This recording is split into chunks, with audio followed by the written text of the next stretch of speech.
one ring to rule them all, and in the darkness, fight them.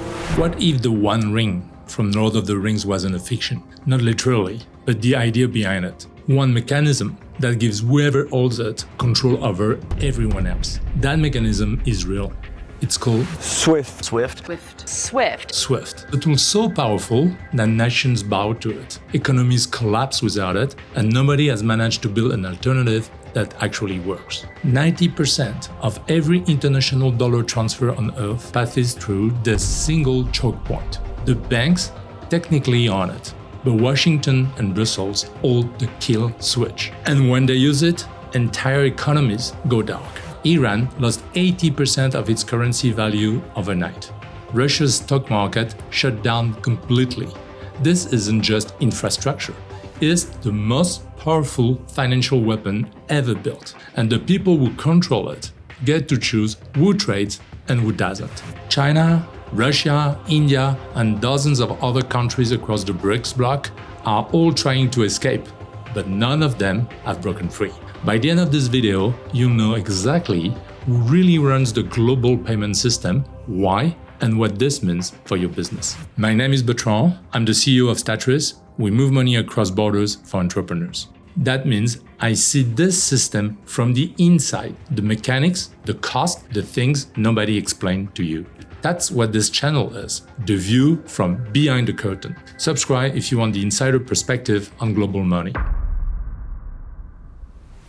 So, how does one network get this kind of power? SWIFT doesn't move money. That's the part most people get wrong. It moves messages, instructions between banks telling each other what to send, where, and how much. Without those instructions, international transfers don't happen. A bank cut from SWIFT can still hold your money. It just can't talk to anyone outside its own borders. That's what makes the weapon so clean. No assets seized, no military operation, just silence. Your bank tries to send a payment abroad and nobody picks up. The first time this weapon was deployed at scale was Iran in 2012. 30 banks disconnected overnight. The country's all exports dropped by nearly 40% in a single year. The rial lost 80% of its value.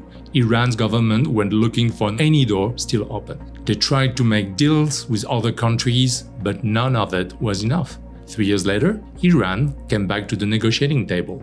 Reconnecting to SWIFT was the only way out. Russia was watching closely. In 2014, when the US threatened to disconnect Russia from SWIFT over the annexation of Crimea, nothing happened. But the threat alone was enough. Moscow didn't wait to find out if Washington was bluffing. The Russian central bank quietly started building its own messaging system. They had 8 years to prepare. They needed every one of them. When Russia invaded Ukraine in 2022, 7 Russian banks were cut from SWIFT within days. VTB, the country's second largest bank, went dark internationally.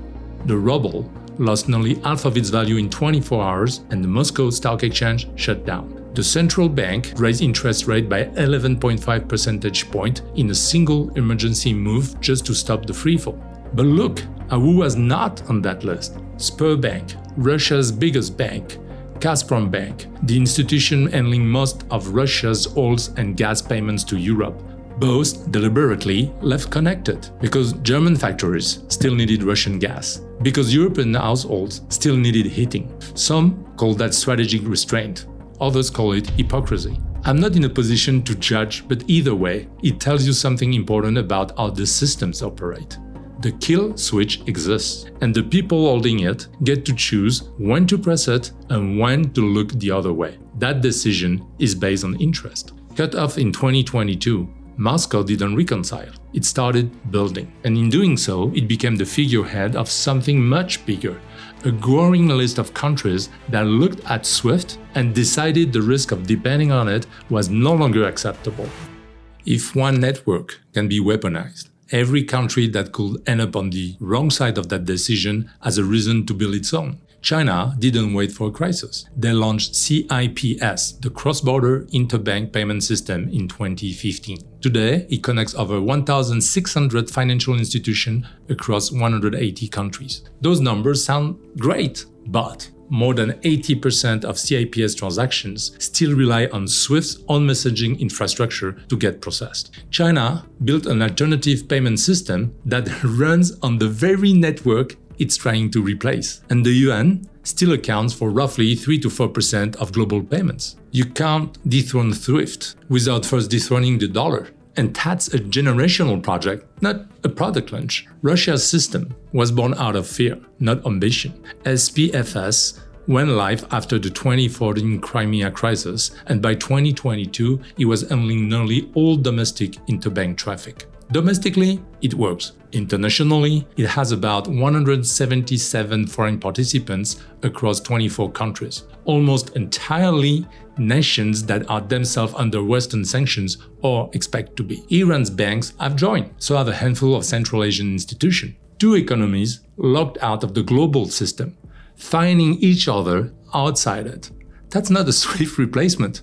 That's a coalition of the excluded. And Washington knows it. In late 2024, the US Treasury issued a direct warning. Any foreign bank joining SPFS will face aggressive sanctions targeting. They're not just defending the network, they're actively trying to kill the competition before it grows. India took a completely different approach. UPI was built for people, not geopolitics.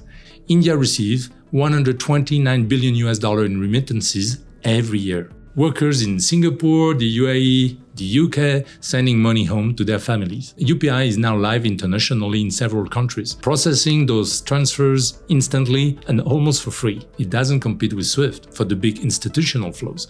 It was never designed to. It quietly handles the everyday money that moves between ordinary people and small businesses. That's not the challenge to SWIFT at the top, it's erosion at the base. Then there are the BRICS, a growing group including Egypt, Ethiopia, Saudi Arabia, the UAE, over 40% of the world's population. The group has been openly discussing a shared payment infrastructure to reduce dependence on SWIFT and the dollar. The ambition is real. The problem is that ambition is the only thing they agree on. China wants the yuan at the center. India wants neutrality.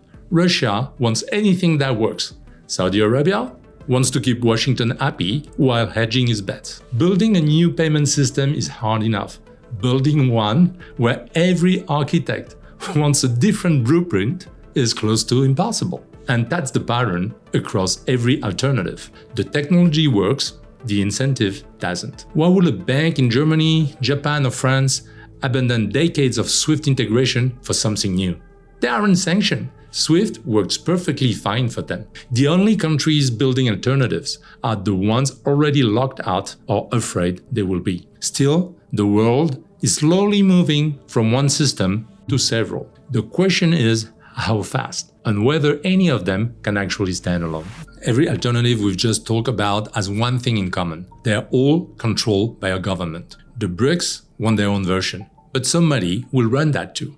Bitcoin was supposed to change the equation entirely. A currency on a public ledger, verified by thousands of computers simultaneously, owned by no government, controlled by no central bank. The perfect exit from a weaponized payment system. And sanctioned countries noticed. Iran started mining it, converting cheap energy into funds that existed completely outside the dollar. For countries running out of options inside the traditional system, Bitcoin looked like the one ring nobody could control. Two problems though. First, that public ledger cuts both ways. Every transaction is permanently recorded. US intelligence can follow money on the Bitcoin blockchain just as easily as anywhere else.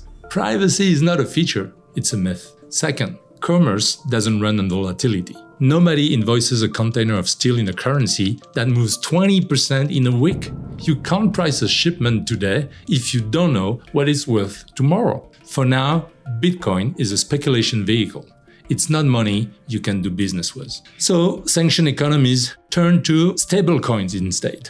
Digital dollars, same value as the real thing, but moving on blockchain rails outside the traditional system. After the SWIFT disconnection, Russian entities moved heavily into Tether's USDT. It worked. Money was flowing again outside the reach of Western institutions until Tether froze the wallets of guarantors a sanctioned Russian exchange at the request of the US Department of Justice.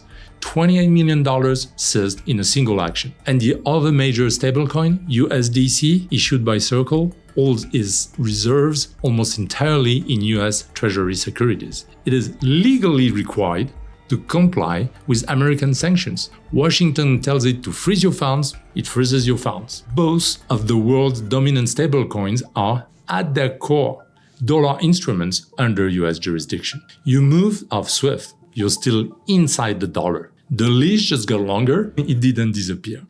The geopolitics are fascinating, but if you're an entrepreneur watching this, there's a more immediate question. What does any of this have to do with your business? The answer is simple. The same system that froze Russia and strangled Iran is the system your payment runs on every time you pay a supplier in Shenzhen or receive a wire from a client in London. And it was not designed for you. SWIFT was built for banks to talk to other banks. When you send an international payment, your money doesn't travel in a straight line, it bounces. Your bank sends it to a correspondent bank, which sends it to another correspondent bank, which eventually gets it to the recipient banks. Each one takes a cut. Each one adds a day. A transfer that should take hours takes 3 to 5 days, and the cost can be high sometimes. We see this every day at Statrys. Entrepreneurs who've been doing business internationally for years and never question why a payment to Hong Kong costs this much or takes this long. They assume that's just how it works. It is how it works. It's just not how it has to work. The best way to cut the chain, don't use the cross-border system for every cross-border payment. Pay locally. That's what modern fintech infrastructure does. Let's say your company has this business account in Hong Kong, but you need to pay a supplier in the UK. The traditional route is obvious. Send the money through SWIFT, let it up across a few correspondent banks, wait a few days, pay a few fees, and act surprised when less arrives on the other side. Wonderful system.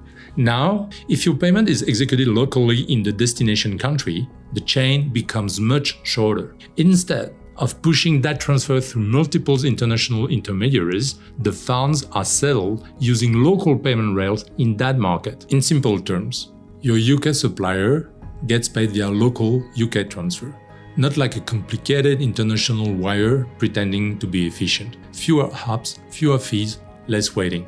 That's what Statrys was built for. Not to replace SWIFT, but to make the system work less badly for the people stuck using it. We're moving toward a world with competing payment systems. That might sound like more freedom, but every single one of those systems is controlled by someone with an agenda.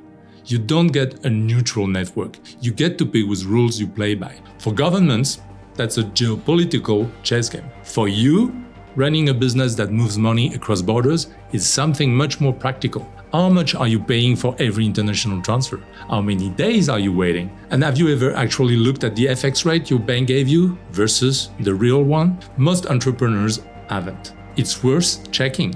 We built Statrys for exactly this. Entrepreneurs moving money internationally who are tired of overpaying and waiting too long. I'll leave a link in the description if you want to take a look at what we do. Thanks for watching.